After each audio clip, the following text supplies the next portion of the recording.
So whenever I'm in a new area, all right, let me backtrack. Whenever I'm in a new area, I like to get on the swipes, right? The dating apps. I call them the swipes. I like to get on the swipes and I like to see what kind of shit is out there, right? Regardless if I actually meet the person, link up with the person, or whatever, anything comes from it. I like to see what the city it is that I'm in has to offer. What's your bait looking like? So I was on the swipes, and I got a proposal from this chick who happens to be married,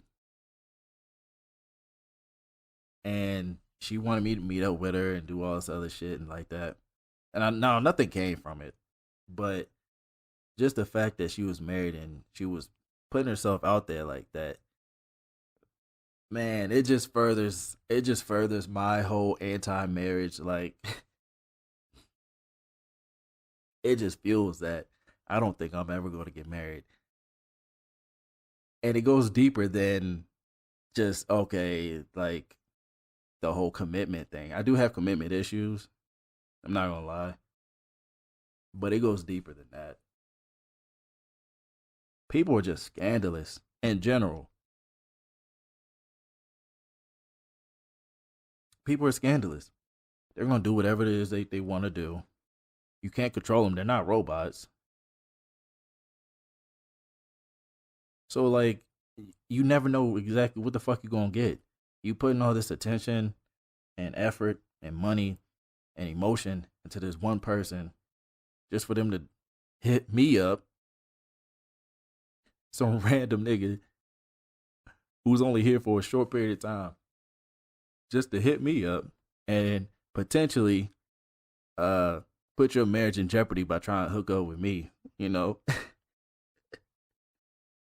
Meanwhile, other guys just oblivious. You don't know what the fuck going on. I mean, I can't do it, man.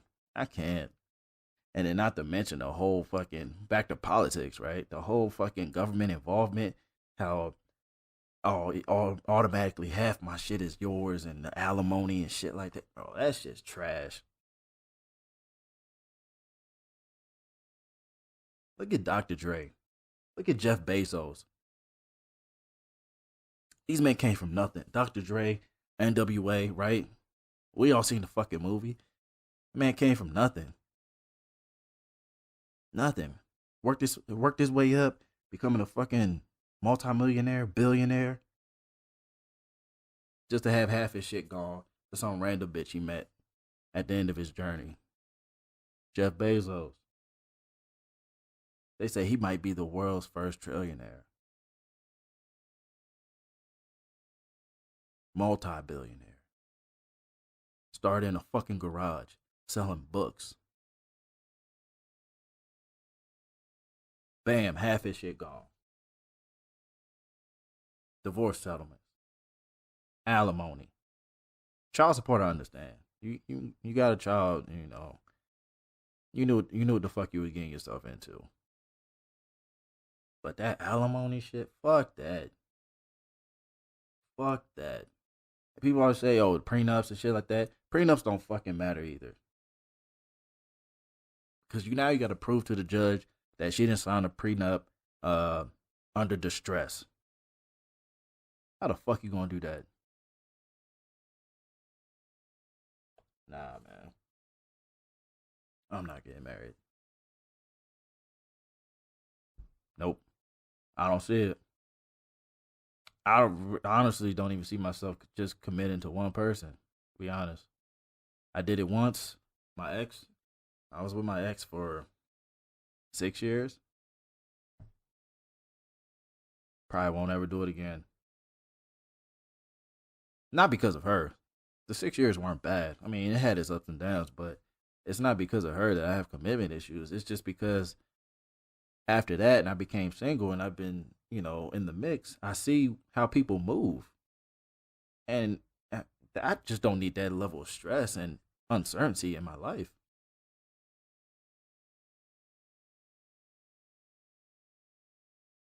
My spirit animal is a lion, right? I usually go by Prince of Pride Rock. And for those that don't know who Pride Rock is from Lion King, um, my spirit animal is a lion. Obviously, for the you know usual obvious reasons of the ferociousness. I feel like I'm a very passionate person. I feel like I'm a king, potentially, right? I would love to be in a boss position,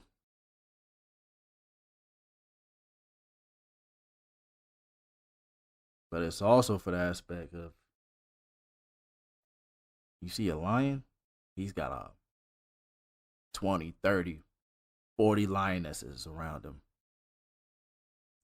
And the lionesses do all the shit.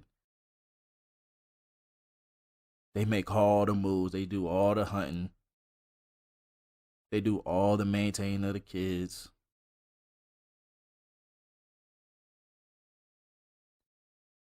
That's what I want. Not saying I want a bunch of lionesses, sis, but I like that aspect. I like the aspect of the woman actually putting in her work, putting in her effort, and not just sitting around waiting for a fucking meal ticket. Because when it's all said and done, when shit pops off, and let's say somebody tries to invade my kingdom or my jungle, that's when I step forward and I'm like, okay, now I gotta protect my house. I gotta protect my pride. Because I'm the king. And I got my queen with me and a bunch of role players. Now, for those who seen Lion King, yeah, you got Mufasa, right? You got Sarabi, who was Simba's mother. And then you got a bunch of fucking role players. A bunch of lionesses that nobody knows the name of. Why? Because they're insignificant. They just play their part when it comes time. I want to get a nut off or whatever, and you ain't around or whatever the case may be. Okay, cool. I'm gonna hit her up. I'm gonna hit her up and get what I gotta get. But you, Sarabi, you number one. You the one I actually have kids with.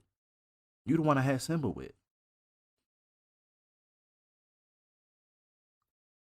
You right there with me at the top of the cliff, presenting my son to the world.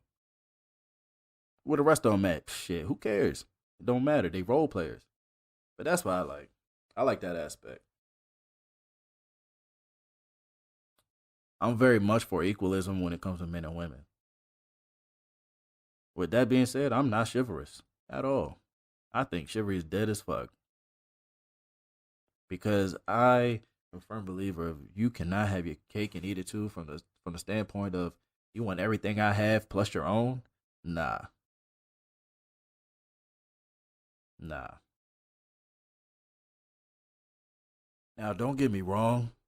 I'll do good things, out of the kindness of my heart, good gestures, shit like that. But it's because I want to do them, not because you're telling me to do them or society tells me to do it. You can't be